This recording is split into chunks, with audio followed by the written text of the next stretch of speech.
Welcome to deductive classes. और आज का जो टॉपिक है वो हमारा है वाई नॉन कॉपरेशन।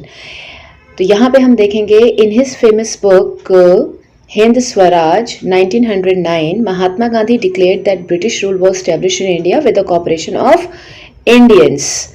ठीक है, अब इंडियंस की अगर हम बात करेंगे तो यहाँ पे बेसिकली महात्मा गांधी ने अपनी बुक में लिखने की कोशिश की थी कि भाई ब्रिटिशर्स अगर इंडिया में इस्टेब्लिश हुए हैं तो उसका पूरा क्रेडिट इंडियंस को जाता है, हमारी कॉपरेशन की वजह से वो यहाँ पे रह रहे हैं, राइट। और अगर इंडियंस ने साथ में ये भी बोलते हैं कि अगर Indians if Indian refuse to cooperate British rule in India would collapse within a year and Swaraj would कम।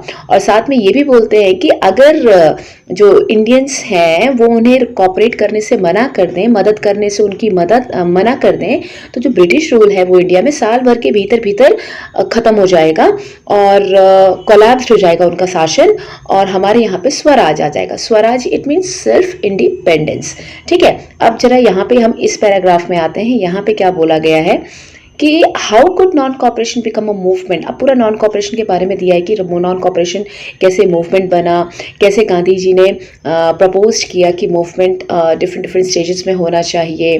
ठीक है, और इसकी शुरुआत कैसे होनी चाहिए, सरेंडर ऑफ टाइटल से होनी चाहिए। अब टाइटल इट मीन्स व्हाट, जैसे कि रविंद्रनाथ टैगोर जी थे, उन्होंने नाइटहुड का उनको टाइटल दिया गया था, उपाधि जिसे हम हिंदी में बोलते हैं वो दिया गया था, तो उन्होंने वो टाइटल वापस कर दिया। ऐसे ही जिन जिनको टाइटल मिला है वो सब कुछ वापस करते हैं अपनी टाइटल्स वगैरह। ठीक है, और तो और हमें और क्या करना चाहिए, सिविल सर्विसेज को बाइकआउट करनी चाहिए, चाहे वो आर्मी हो, चाहे वो पुलिस हो, चाहे वो कोर्ट हो, चाहे वो लेजिस्लेटिव काउंसिल्स हो, स्कूल हो, फॉरेन गुड्स हैं, मतलब जितनी भी चीज़ें ब्रिटिशर से रिलेटेड हैं सबको आप बाइकआउट करो। ठीक है, अब इस केस में गवर्नमेंट क्या करेगी, गवर्नमेंट रिप्रेशन का मेजर यूज करेगी, हर चीज को दबाने की कोशिश करेगी, राइट। किस चीज को, जो हमारा जो full civil disobedience campaign launch किया जाएगा। ठीक है, अच्छा अब यहाँ पे हम देखेंगे कि जो शौकत अली थे, ठीक है, शौकत अली कौन, अली ब्रदर्स को याद करो जिन्होंने खिलाफत कमेटी को स्टैब्लिश करने में मदद की थी गांधी जी की। तो यहाँ पे हम समर 1920 की बात कर रहे हैं जहाँ पे महात्मा गांधी एंड शौकत अली पूरी इंडिया का भ्रमण करेंगे। और इंडिया का भ्रमण करने के बाद ये लोग क्या करेंगे, ये लोग पॉपुलर जो लोग हैं, जो पॉपुलर सपोर्ट लेने की कोशिश करेंगे जनता का, सो दैट कि अधिक से अधिक लोग हमारे मूवमेंट में शामिल हो सके जो हम स्टार्ट करेंगे। ठीक है, अब यहाँ पे हम बात करें अगर कांग्रेसियों की, तो कांग्रेस में रहते हुए बहुत सारे जो लोग थे वो कंसर्न तो थे but they were reluctant to boycott the council election. ठीक है, शेड्यूल फॉर नवंबर 1920, मतलब वो लोग अनिच्छुक थे, उनकी इच्छा नहीं थी कि काउंसिल इलेक्शंस को हम बाइकआउट करें। गांधी जी ने बोला था भाई इलेक्शंस वगैरह, लेजिस्लेटिव असेंबलीज वगैरह, काउंसिल्स वगैरह हर चीज़ को बाइकआउट करो, लेकिन जो कुछ लोग थे वो बाइकआउट नहीं करना चाहते थे, जो कि नवंबर 1920 में होने वाला था। क्यों नहीं बाइकआउट करना चाहते, तो इट्स वेरी सिंपल भाई, इसलिए बाइकआउट नहीं करना चाहते थे क्योंकि यहाँ पर उनको एक डर था कि जो मूवमेंट है वो पॉपुलर वायलेंस क्रिएट कर सकता है। इट मीन्स बहुत ज़्यादा हिंसा हो सकती है, बहुत ज़्यादा दंगे हो सकते हैं। और अगर हम बात करें in month between September and December, तो बहुत ही ज़्यादा इंटेंस कन्फ्लिक्ट हो गया था, टसल हो गया था कांग्रेसियों के बीच में। ठीक है, अच्छा अब यहाँ पे हम ये बात करेंगे कि कोई भी मीटिंग पॉइंट नज़र नहीं आ रहे थे जहाँ पे सपोर्टर और जो ओपोनेंट्स थे वो एकजुट मिल करके मूवमेंट पे आ जाएं।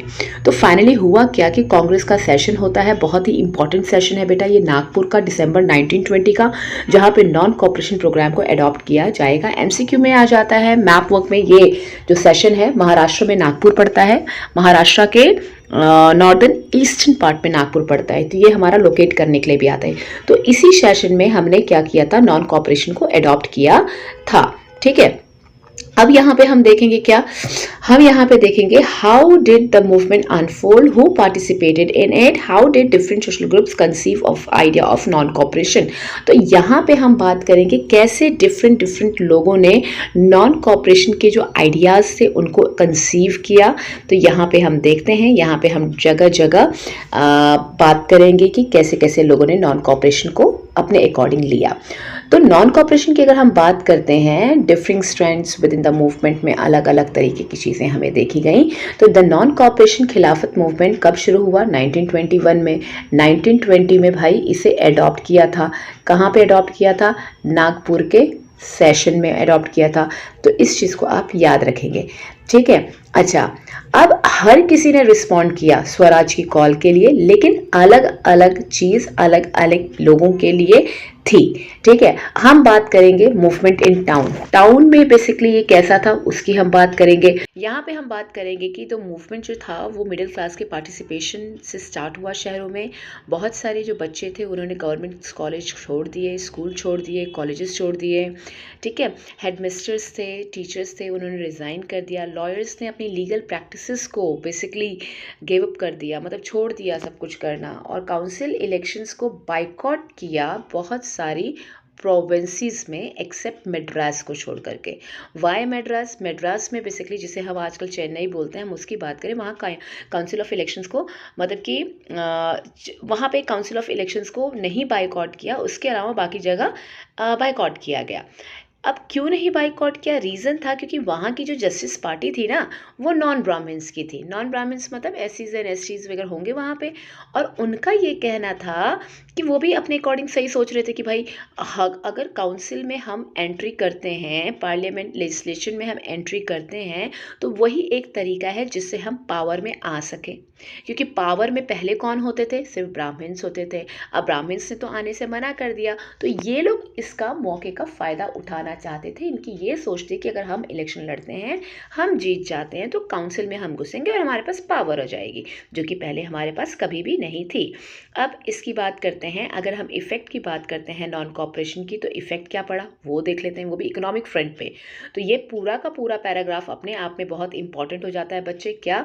नॉन कॉपरेशन की अगर हम बात करें तो बहुत ही ज़्यादा ड्रामेटिक था। जो फॉरेन गुड्स था उसको बाइकॉट किया गया, लीगल शॉप्स को पिकेटेड, इट मीन उखाड़ करके, प्रोटेस्ट वगैरह कर करके, शॉप वगैरह पे कोई नहीं जाता था, तोड़ फोड़ कर दी गई थी। फॉरेन क्लोथ्स का बॉन फायर किया गया। बॉन फायर मतलब जो आग, बीच में आग जला करके कपड़ों का आग जलाया गया, ठीक है। लोग अपने फॉरेन कपड़े, फिर जो मिल वाले कपड़े होते थे उसको उठा उठा के आगों में डाल रहे थे। तो बॉन फायर टाइप का लोग कर रहे थे, खुशी खुशी नहीं, ये सब चीज़ें लोग प्रोटेस्ट में कर रहे थे, ठीक है।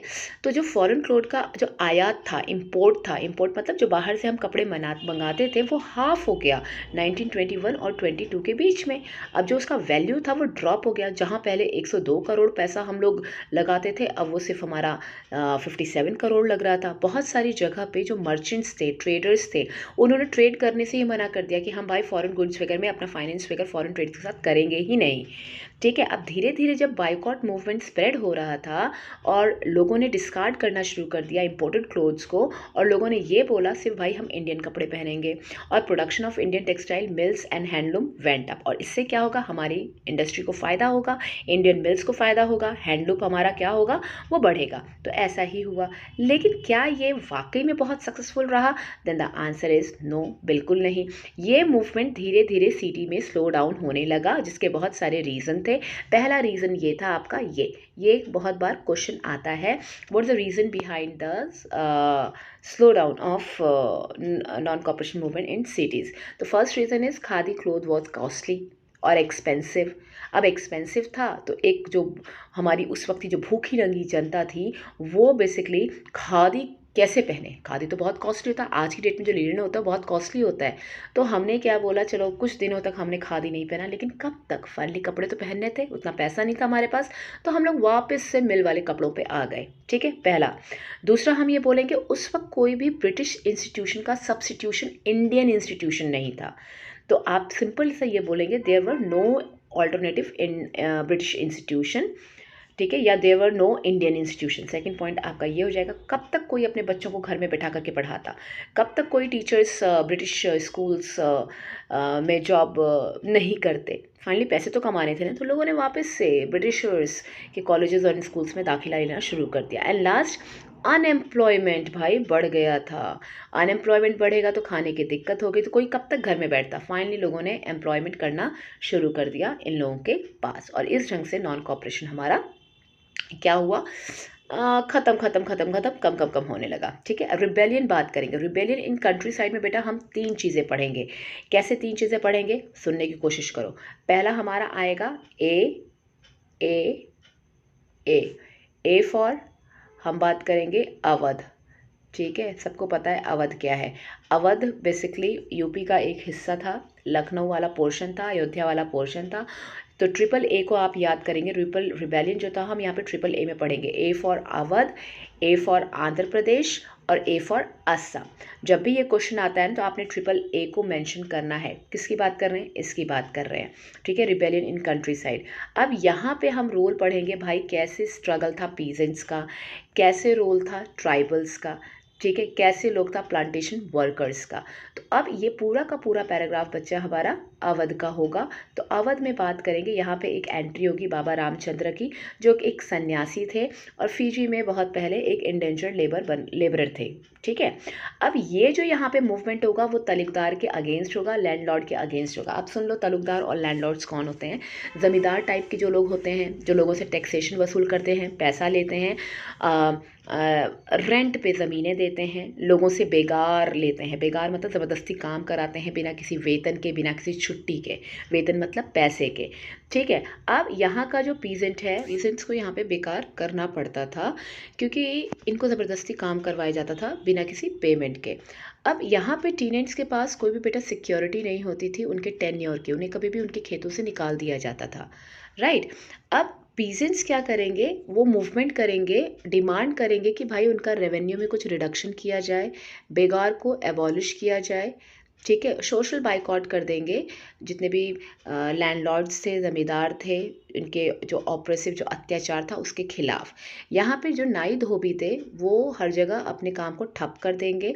ठीक है, और 1920 में जवाहरलाल नेहरू क्या करेंगे, विलेजेस को एक बार चक्कर लगाएंगे, भ्रमण करेंगे, अवध में जाते हैं, वहाँ के विलेजर से वो बात करेंगे और उनके दुखों की सुनेंगे। ग्रेवेंसेस मतलब दुख होते हैं, ग्रेवेंसेस को सुनते हैं और अक्टूबर तक अवध किसान सभा को वो सेटअप करेंगे।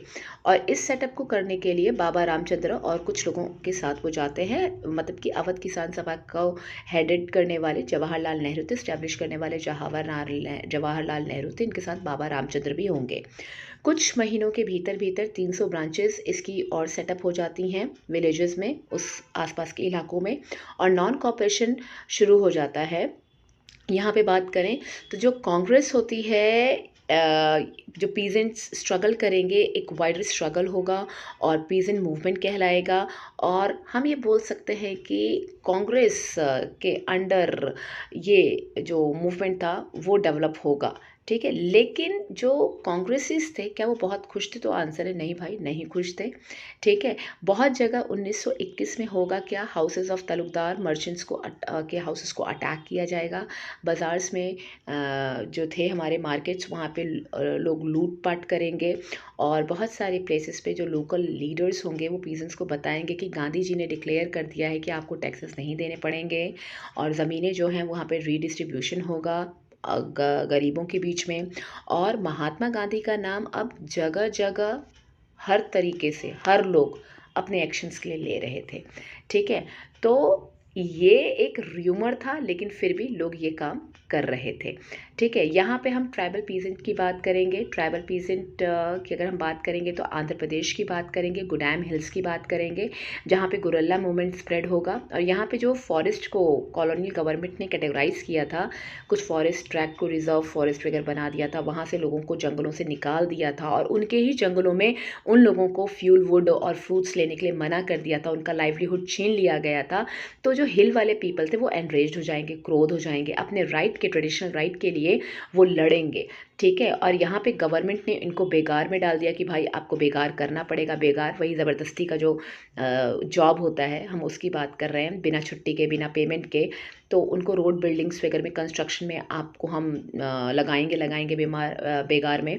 तो यहाँ पे एक हीरो का नाम आएगा एलोरी सीताराम राजू, जो कि अपने आप में बहुत सारे स्पेशल पावर रखते थे, ऐसा लोग कहते थे। एस्ट्रोलॉजिकल प्रिडिक्शन उनकी बहुत तगड़ी होती थी, भविष्यवाणियों की बात कर रहे हैं।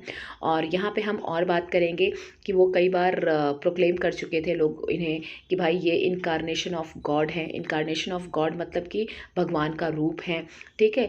राजू ने बहुत बार महात्मा गांधी की ग्रेटनेस की बात की थी, नॉन कॉपरेशन मूवमेंट में लोगों को परसुएड किया था कि भाई खादी आप मत पहनिए, या खादी आप मतलब खादी आप पहनिए और जो ड्रिंकिंग होता है उसको आप गिव अप करिए।